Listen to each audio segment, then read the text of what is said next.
4 hari saya berada di tengah-tengah Bapak Ibu.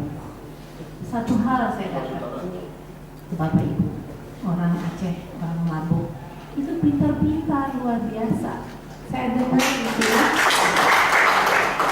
Dan ini saya bukan karena saya memuji tanpa dasar. Saya mengambil itu kalau kita berada di sini hari ini. Itu masih di dalam mimpinya Pak Hamid, memberikan lapangan kerja sebanyak-banyaknya melalui kualitas manusia yang berkualitas, berakhlak, mempunyai integritas tinggi. Inilah kita berada di sini hari ini, dan saya bilang orang Aceh nggak yang mau kalah sama yang lain, ya. Kalau daerah lain bisa berkembang, kenapa Aceh nggak go internasional?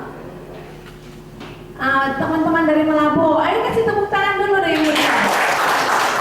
Internasional, gitu ya.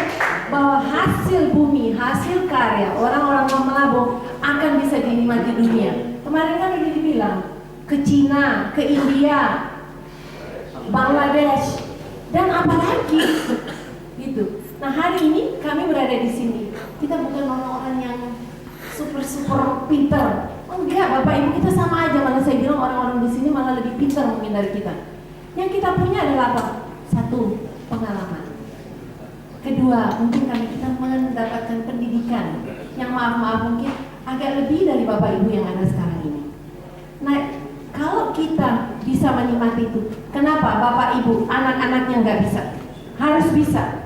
Nah, untuk itu kita harus berjiwa besar, berpikiran besar. Jangan mikirin yang kecil-kecil di bawah tempurung.